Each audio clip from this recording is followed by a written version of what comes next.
In the spring of 1794, a preacher named Charles Cummings stood in a small log church in Washington County, Virginia, and looked out at his congregation.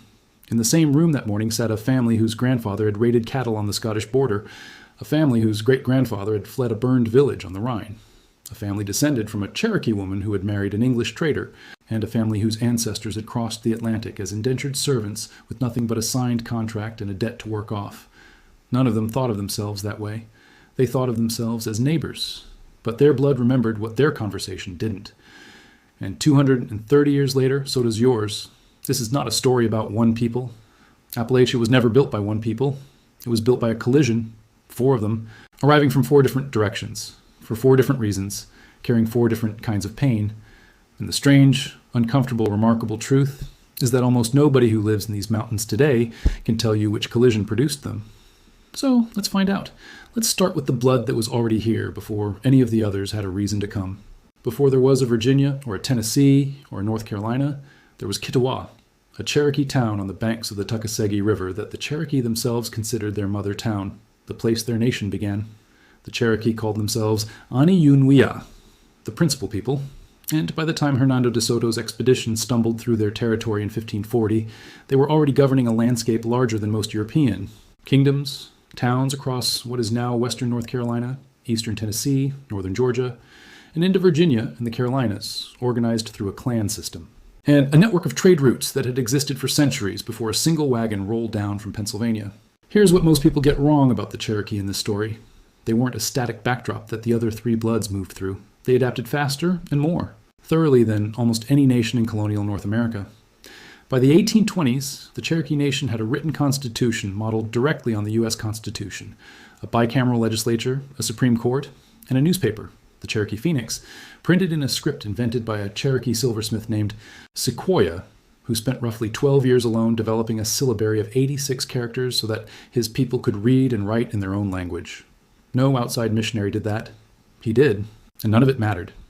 In 1830, Andrew Jackson signed the Indian Removal Act.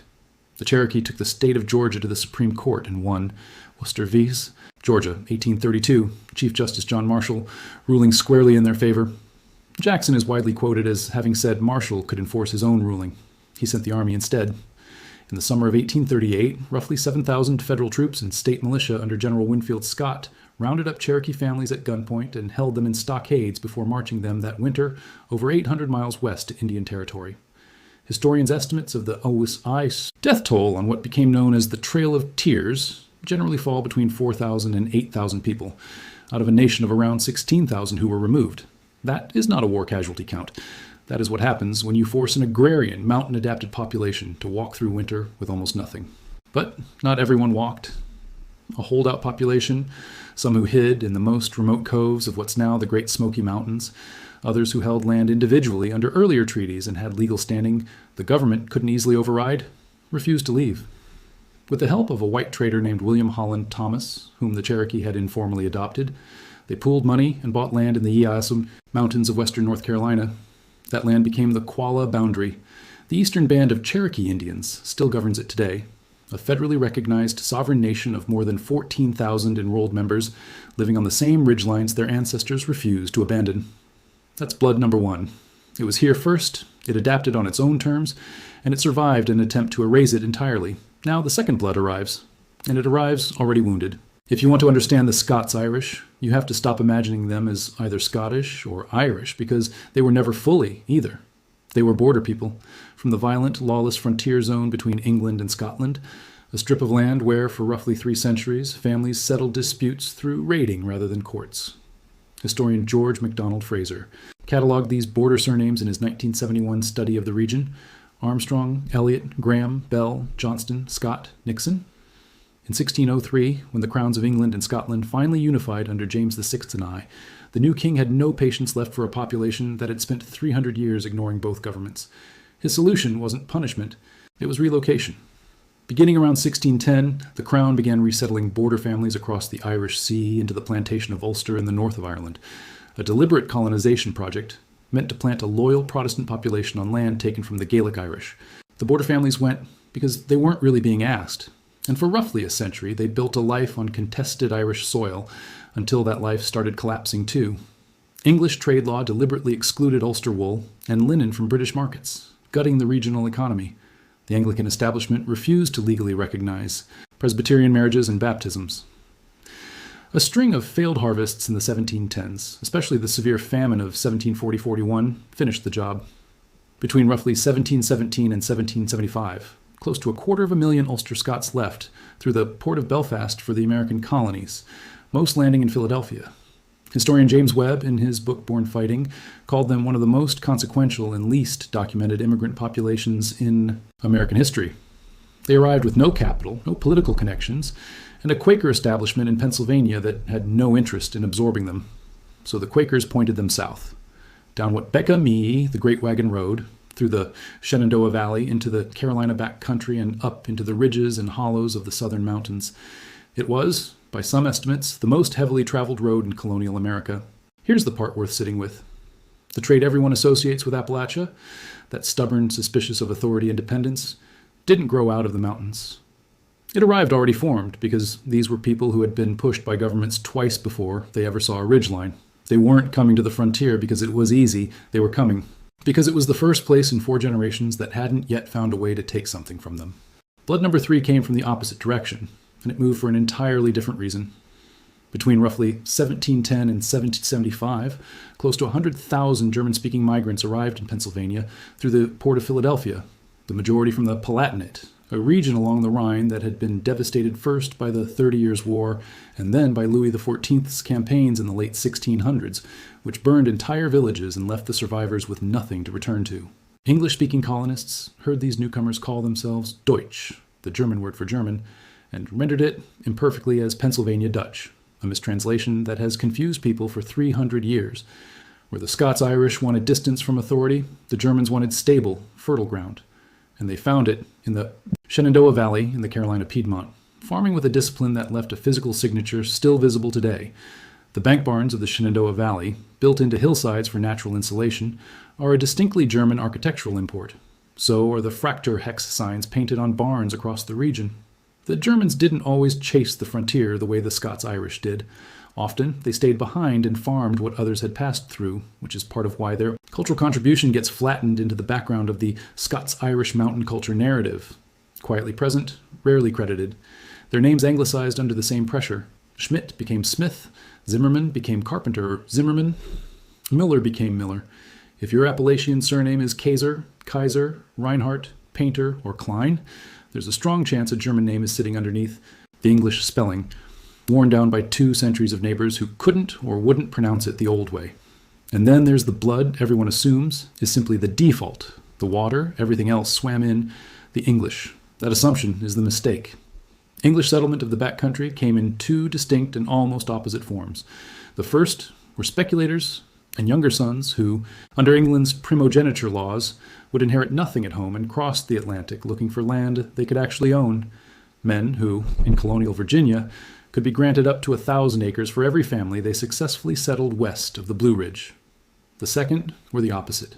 Indentured servants and tenant farmers who had worked off contracts on the coast, arrived at the Tidewater with nothing, found the good land already claimed by the planter class, who'd gotten there first, and moved inland because inland was what was left. What the English contributed to Appalachia wasn't culture in the way the other 3 groups contributed culture. It was infrastructure. County lines, court systems, land grant law, the legal skeleton that the other 3 populations were then forced to operate inside of, whether they recognized themselves in it or not. By the mid-1700s, all 4 bloods were occupying the same narrow mountain geography at the same time, and they were not living in tidy, separated categories. Cherokee traders had been doing business with English colonists since the 1600s, and intermarriage between Cherokee women and European traders became common enough that, by the early 1800s, some of the most prominent Cherokee political leaders carried European surnames. John Ross, principal, chief of the Cherokee Nation during their removal itself, was by documented ancestry roughly 7/8 European, and by every cultural, political, and legal measure, he was Cherokee. Scots-Irish and German families settled the same counties, worshipped in different churches on Sunday, and slowly intermarried across a generation or 2 until the lines blurred into something that was neither fully one nor the other. The Scots-Irish habit of defying unjust authority didn't stay a family trait. It became regional behavior, most famously in 1794, when Appalachian farmers, many of Scots-Irish descent, armed themselves against a federal excise tax on the whiskey they distilled, having crossed an ocean specifically to get away from that kind of demand. Here is where this gets uncomfortable, and it should. The Scots-Irish, who filled these mountains, had themselves been displaced, twice by empire before they became, within a generation, people displacing someone else. The Cherokee built a constitutional government by every standard the United States said mattered, and were marched off their land at gunpoint anyway. The Germans came looking only for peace and stable soil and found themselves absorbed into a frontier defined by conflicts that weren't theirs. The English built the legal architecture and called it civilization, while benefiting most directly from the land it was built to distribute. None of these 4 stories lets you feel entirely good or entirely wronged. That's not a flaw in the history. That is the history. So, which one is yours? Start with your surname, because surnames in Appalachia are rarely accidental. If your name carries the ring of the Scottish border country, Armstrong, Campbell, Elliot, Graham, Johnston, Buchanan, you're very likely looking at Scots-Irish ancestry, carried across 2 forced migrations before it ever touched American soil. If your surname has an anglicized shape to it, ends a little too neatly in a man or sounds almost German but not quite, there's a real chance a Rhineland name is buried underneath English phonetics. If your family has lived for generations in western North Carolina, eastern Tennessee, or the Cherokee counties of northern Georgia, and you can trace names appearing on the Dawes Rolls, the federal census of the 5 civilized tribes taken between 1898 and 1914, you may be looking at documented Cherokee descent. Tribal enrollment, not a DNA test alone, is what federally recognized Cherokee nations require as proof. And if your name is an old English county name, Adams, Hensley, Fields, Whitaker, showing up in Quaker or Anglican parish records out of Virginia and the Carolinas, that blood is there too, quieter than the rest, and often older in this country than any of the other 3. None of these 4 bloods ever really left. The Scots-Irish instinct for independence still runs through the political character of these mountains. The German discipline still shows in how mountain communities organized labor and land. The Cherokee placed names for the rivers, the gaps, the ridgelines that European settlers kept using because they were already the right names, are still on every road sign in the region. And the English legal architecture still draws the county lines you'd drive across today. 4 bloods, 4 different kinds of pain, 1 geography that made all of them stay long enough to become something none of them expected to be. Not Scottish, not Irish, not German, not English, not Cherokee alone, Appalachian.